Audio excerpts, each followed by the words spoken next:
My badge didn't work. 3 swipes, 3 red lights. I stood there at 7:43 a.m. as Minneapolis wind cut through my coat, the kind of late winter cold that finds the gaps in your clothing. I'm David Mercer, 47, Senior Systems Architect at SecurePoint, 11 years building their network infrastructure from scratch, former military signal intelligence. That part doesn't come up much. My phone buzzed. A text from Will. See me in Conference B. Will. No explanation needed. I knew what was coming. Conference B was the one without windows, the termination room. I'd seen others walk in there over the years. The pattern was always the same. The receptionist avoided eye contact when she buzzed me in. Did she already know? Probably. News travels fast when someone's about to be erased. Will Gerson sat waiting, arms crossed on the polished table. 38, CEO for 4 years. Former sales golden boy turned executive. His smile never reached his eyes. David, have a seat. I remained standing. The math was simple. This conversation would be brief. We found out you interviewed at RedTech yesterday, Will said, tapping his pen against his notepad. Care to explain? The receptionist had made a point of sending the visitor badge I'd used at RedTech to my work email. Amateur move. They should have been more discreet. You said we don't negotiate retention, I replied. His eyebrow twitched. Excuse me? Last month, Karen Simmons put in her notice. You told the management team we don't negotiate to keep people who've mentally checked out. Will's smile tightened. This is different. Is it though? The room felt smaller by the second. Will turned to his laptop and began typing something. Each keystroke echoed in the silent room. Your account access has been revoked, he said without looking up. You're clearly not committed to this company's future. I said nothing. No point. This isn't personal, David. It's business. Another lie to add to the collection. 3 years of denied raises despite exceeding every metric. Market conditions. Flat budget. Different words, same outcome. The room temperature hadn't changed, but something in me went cold. Not anger. Something calmer. More certain. Will slid a manila folder across the table. HR will email you separation details. Please sign the acknowledgement. I didn't touch the folder. May I collect my things? Security will pack and ship your belongings. Company policy for IT personnel. Of course. Can't have the architect walking through the system one last time. I placed my badge on the table. 11 years reduced to a plastic rectangle with my face on it. No arguing, no pleading, no scene, just gravity. I turned and walked out of Conference B, past the developers who didn't know yet, past the kitchen where I'd eaten countless lunches, past the server room I designed from nothing. The security guard watched me at the elevator. Did they think I would make a scene? That wasn't my style. Never had been. The lobby doors opened to Minnesota winter, bitter and unforgiving. 11 years, gone in 7 minutes. You want to know the strangest part? I felt lighter walking out than walking in. No emails, no goodbyes, just forward momentum. The parking garage was empty except for my car. I sat there for exactly 2 minutes, hands on the wheel, engine off. Not thinking about the past, thinking about what comes next. People always expect emotion at moments like these. Anger, tears, something visible. They don't understand the quiet that comes with clarity. I started the engine and pulled out into morning traffic. Minneapolis skyline in my rear view mirror. They thought firing me was the end of something. They were wrong. My apartment stands on the 18th floor of a building with no personality. Clean lines, minimal furnishings, nothing unnecessary. The thermostat read 72 degrees. Outside, Minneapolis had dropped below freezing hours ago. I'd always preferred warmth inside, cold outside. Clear boundaries. I made dinner in silence. Chicken, rice, vegetables. The same meal I had eaten twice a week for years.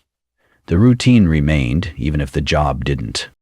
My personal laptop sat on the kitchen table, screen glowing, untouched since morning.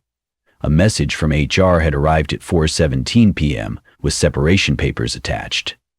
Funny how they expect you to sign away your rights within hours of being escorted out. I picked up my phone instead, scrolled to a contact I hadn't called in months. Lenny Kavanagh, 52, former Army Signal Corps like me, now running his own cyber forensics consultancy out of Chicago. Some friendships don't need maintenance. He answered on the second ring. Mercer, it's been a minute. Got time to talk? 3 seconds of silence. Someone finally pissed you off, didn't they? I almost smiled. Something like that. No need for backstory with Lenny, no social niceties, just the problem at hand. That's why I called him. Send me what you've got, he said. Use the secure drop. I hung up and opened my laptop. The real work began. For years, I'd backed up everything. Not paranoia, preparation. Every performance review, every salary discussion, every denial letter, every org chart, I'd organized it all into a timeline. Meticulous, clinical, like assembling circuit boards in the service. Each component in its place. My 2021 review exceeds expectations in all categories. Raise denied. Market conditions. 2022, critical to infrastructure security. Raise denied. Budget constraints. 2023, instrumental to client retention. Raise denied. Focusing on growth investments. The pattern was clear even before Lenny called back the next morning. Did you ever check the profit reports? He asked. No greeting, just the question. I hadn't. Strange oversight for someone like me. Maybe I didn't want to know. SEC filings are public. Your company's revenue jumped 32% last year. Operating costs only increased 17%. My fingers tightened around the phone. So the budget excuse was bullshit, Lenny finished. Complete bullshit. I pulled up the reports. The numbers didn't lie. SecurePoint wasn't struggling, they were thriving. But that wasn't the whole story. Never is. I dug deeper, Lenny said. Ran analytics on your org charts and compensation data. His voice changed, became quieter, more precise. They'll approve raises for 11 employees in your department since 2021. Average age, 34. Something cold settled in my chest. Not surprise, recognition. Everyone over 45 got denied? Bingo. And it gets worse. Pull up your last contract amendment from 2022. I found the document. Scanned the highlighted sections Lenny had marked. Section 12.4 had changed. 3 sentences buried in legal jargon about performance-based retention and discretionary compensation adjustment. They're pushing people out, Lenny said. Clean, quiet, and cheap. No severance if you quit. Who designs a system like that? Someone like Will. Someone who sees people as line items. I spent the next 6 hours digging through HR communications. The language patterns emerged like code. Realignment, talent refresh, strategic right-sizing, corporate speak masking something uglier. They were gaslighting us, I said when Lenny called back, making us think we weren't valuable enough for raises. Lenny's laugh was bitter. They were scrubbing old staff, classic constructive termination, make conditions bad enough that people leave voluntarily. But I hadn't left, so they created a reason. Ever notice how clarity feels like a weight being lifted? I started searching LinkedIn. Former colleagues who had left to pursue other opportunities. I messaged 3 of them. Jason Hargrove replied first. Left after 9 years, 3 denied raises. Then Margaret Welch, 8 years, pushed out after requesting schedule accommodations for childcare. Finally, Thomas Kepler, early 50s, 20 years at the company before Will, now struggling with anxiety attacks whenever he gets performance feedback. Sometimes I can't even open email without my hands shaking, he wrote. Never had anxiety before. The pattern was clearer than Minnesota winter air. I wasn't unique. I was part of a system. That night, I couldn't sleep. Not from anger, from focus. I sat at my kitchen table until 3 a.m., assembling what I called a structured failure chain, a forensic map of how systems break and who breaks them. Every company has processes, policies, people who implement them, points where decisions flow. Every system has vulnerabilities, even the ones designed to erase people. The next morning, I looked at the separation papers still sitting unsigned in my inbox. Will thought he'd erased me from the system. He'd forgotten something important. I helped build that system. I understood its weaknesses better than anyone. In the military, we had a saying, the best defense isn't a shield, it's making your enemy's weapons backfire. I opened my laptop and began to work, not in anger, in precision. The system they used to erase me, I said to the empty room, that's the one I'll turn against them. And then everything changed. Morning light filtered through blinds I hadn't closed. I'd been working straight through the night. Not tired, focused. The timeline matrix took shape on my screen. Each column represented a year since 2021, each row an employee over 40. Red squares marked denied raises, yellow highlighted departures, green indicated approved compensation for younger team members. The pattern was undeniable, like digital fingerprints at a crime scene. I sipped cold coffee and studied the data. 17 people over 45 had left since Will took over, only 2 under 35. When you look at numbers long enough, they start speaking to you. These numbers were shouting. I needed someone who spoke the language of legal consequences, not HR jargon or tech specs. Real liability. Lenny had a suggestion. Ava Rizzo, best labor attorney in the Midwest for pattern discrimination cases. Will she talk anonymously? She specializes in whistleblowers. Discretion is her brand. I called from a prepaid phone, no digital trail. Ava Rizzo, 39, precise speech with a slight Chicago accent. Former Department of Labor investigator turned private practice. She didn't waste words. Send me what you have. Use the secure portal on my website. No questions about my identity. No promises she couldn't keep. Just action. I compressed the files and uploaded them at 4:17 p.m. By 8:30 the next morning, she called back. I've reviewed your documents, she said. Her voice had changed, shifted from professional interest to something sharper, particularly Section 12.4 of your 2022 contract amendment. Is there something specific about it? That clause about performance-based retention isn't standard boilerplate. It's what we call covert constructive termination language. This was the part Will never expected anyone to notice. And that's illegal? I asked. Used systematically against protected classes? Absolutely. She paused. Age 40 and above is a federally protected class. Your data shows clear targeting. Ever had a moment when all the pieces suddenly connect? What happens next? I file a preliminary inquiry with the EEOC. They'll investigate the pattern. This isn't just about you anymore. Thomas Kepler's hand shaking as he checked his email. Margaret Welch pushed out after childcare requests. Jason Hargrove's silent departure. Do you need me to testify? Eventually, maybe. For now, I need documentation. The more detailed, the better. She had no idea what I was about to provide.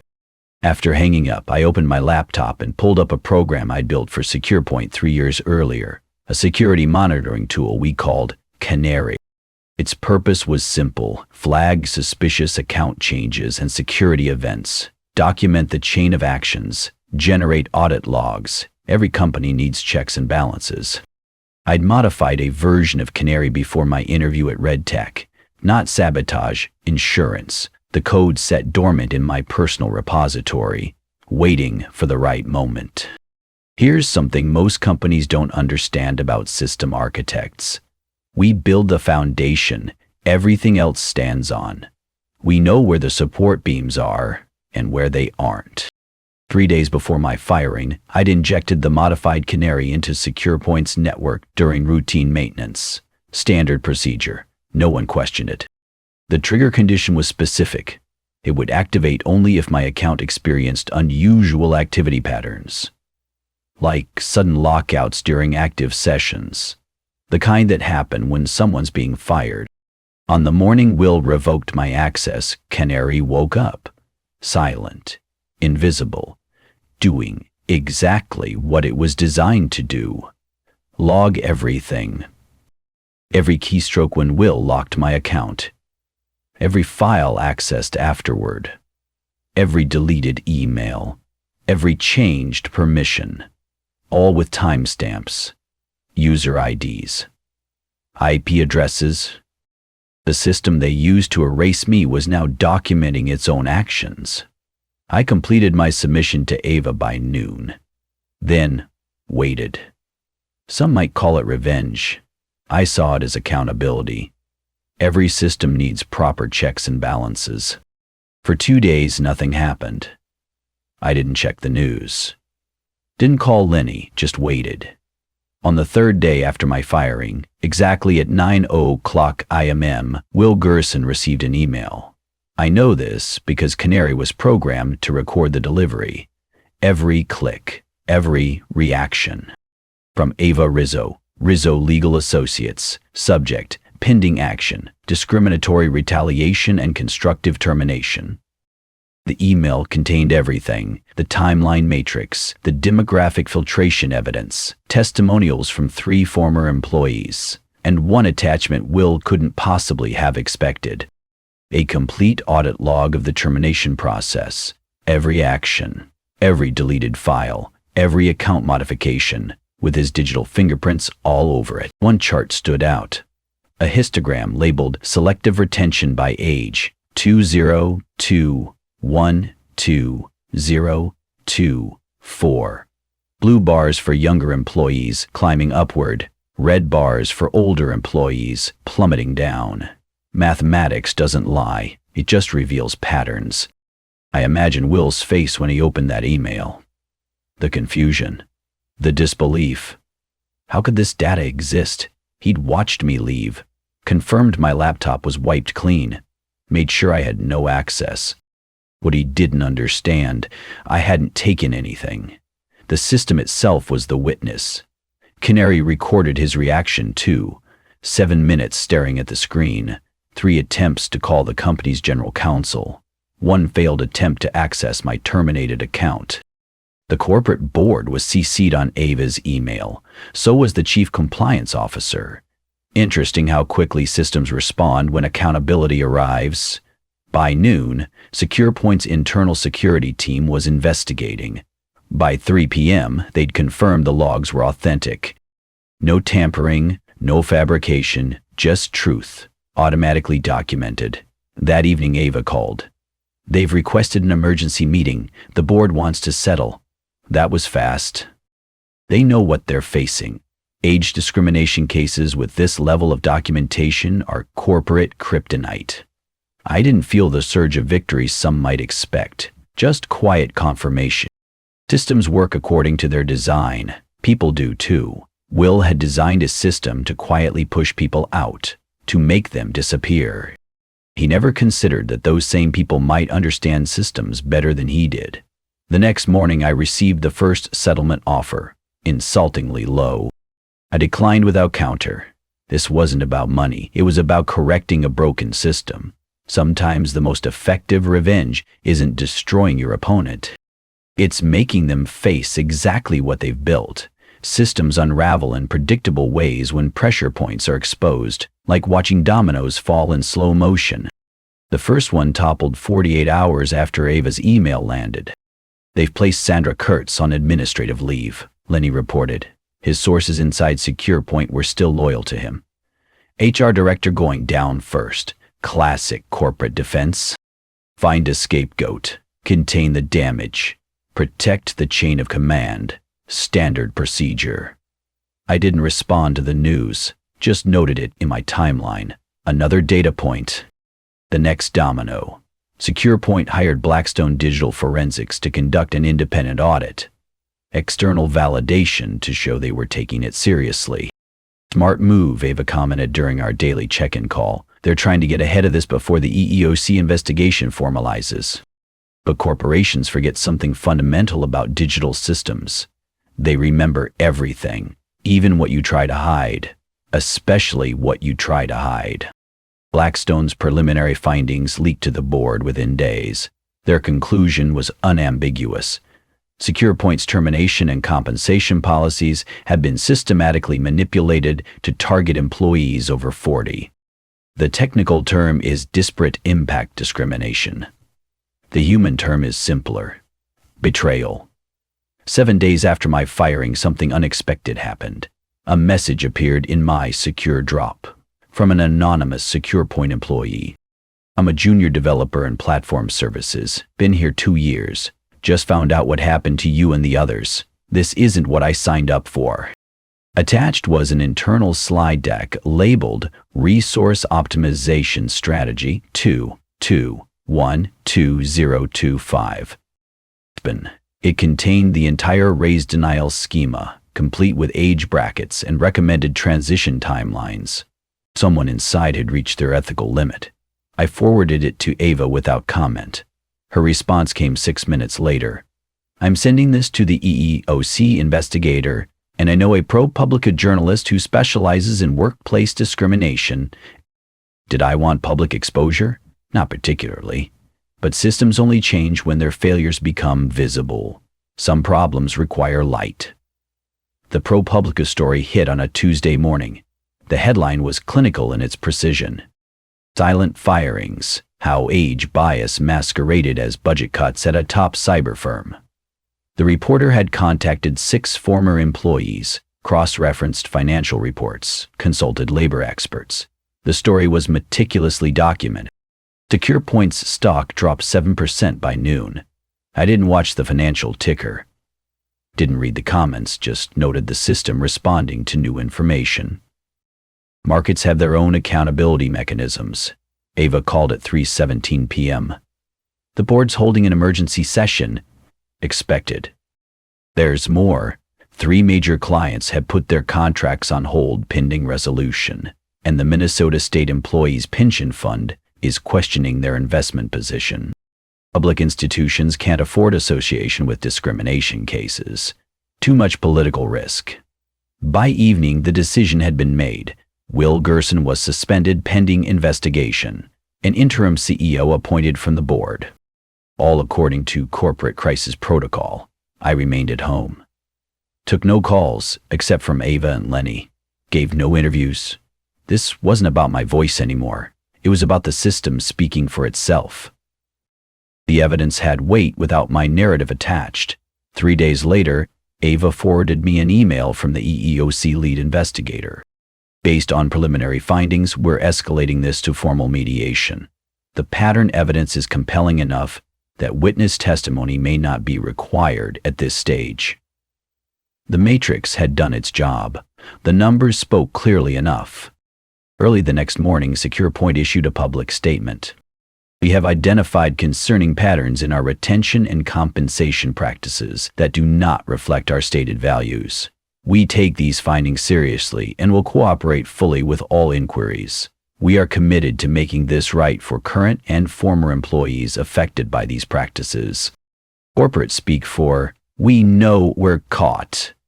Lenny laughed when he read it. Translation, please don't sue us into oblivion. I didn't feel satisfaction. Just quiet acknowledgement that systems work as designed, including justice systems. Later that day, an internal email from Will to the board leaked to 3 news outlets.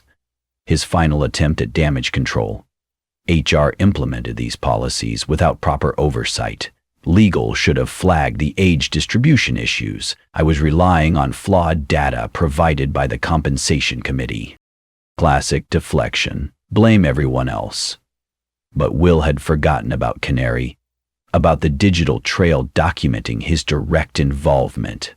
His personal login credentials used to lock my account. His approval timestamps on every denied raise. his email directions to HR about transition strategies. The audit log was irrefutable. Even the most charismatic executives can't charm their way past hard data. By week's end, former employees began receiving communications from SecurePoint's general counsel about a settlement framework. The amounts were significant. The non-disclosure terms, minimal. They weren't buying silence. They were acknowledging fault. Thomas Kepler called me. His voice sounded stronger than in our previous conversation. "I thought I was the problem," he said. "For 3 years, I thought I wasn't good enough anymore." That's the cruelest part of systematic discrimination. It makes people doubt their own worth. "It was never about performance," I told him. "The data proves that." Sometimes the most important victory is restoration of truth. Ava's updates became more technical.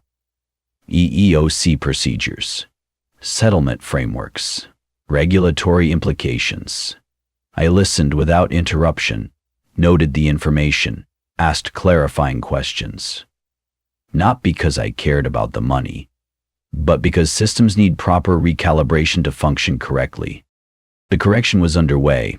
All I had done was expose the pattern. The settlement paperwork arrived on a Thursday. Clean, professional, substantial. I signed it without emotion. Not the end, just a waypoint.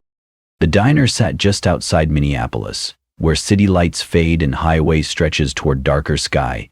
Vinyl booths, fluorescent honesty. For 3 years, I'd stopped here for breakfast before heading downtown. Same booth by the window, same order. Tonight was different. Late evening instead of early morning.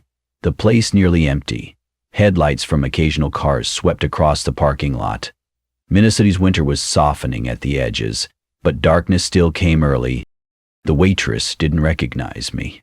Brought my coffee black without asking. Some patterns remained visible to attentive eyes. I sat in silence. No newspaper, no phone. Just the ceramic mug and the small pool of light on the table. From my jacket pocket, I withdrew a folded piece of paper, creased from multiple foldings, slightly yellowed at the edges, my 2021 performance review. The first denied raise under Will's leadership. Exceeds expectations, stamped in 3 categories. Outstanding contribution in 2 others. Comments section filled with praise for system reliability improvements. Final section, compensation adjustment, 0%. Reason given, current market conditions require capital conservation. I read it one last time, not with anger, with acknowledgement. Documents have power. They capture moments in amber.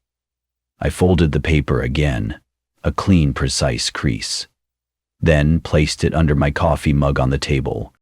The liquid seeped slowly through the paper, ink beginning to blur, performance metrics dissolving into coffee stains. Some records need preservation, others need release. I paid my bill, left a generous tip, walked out into the night air without looking back. He grinned in my coat pocket. A flash drive containing the complete Canary audit report. Every action, every pattern, every piece of evidence. Not for revenge, for record. The next morning, I drove to a small post office in a neighboring town. Addressed a padded envelope to the National Workplace Equity Foundation. No return address, just data finding its proper home. Systems need memory to prevent repetition. The news cycle moved on. SecurePoint announced structural changes, new HR leadership, revised compensation policies, independent board oversight. I didn't follow the updates. My part was complete. That evening, I sat at my kitchen table one last time with the SecurePoint folder on my laptop. 11 years of projects, designs, accomplishments. The cursor hovered over the delete button. Not hesitation, consideration. Systems need proper closure to function effectively. People, too. I deleted the folder, created a new one in its place, named it with a single word. Build. No explanation needed, no confrontation necessary. just a clean, irreversible shift. Some might expect satisfaction in these moments, vindication, emotional release. I felt something quieter, more fundamental, restoration of order. I closed my laptop. The Minneapolis skyline glowed outside my window, buildings lit against the night, systems functioning as designed. Tomorrow would bring new ones to build.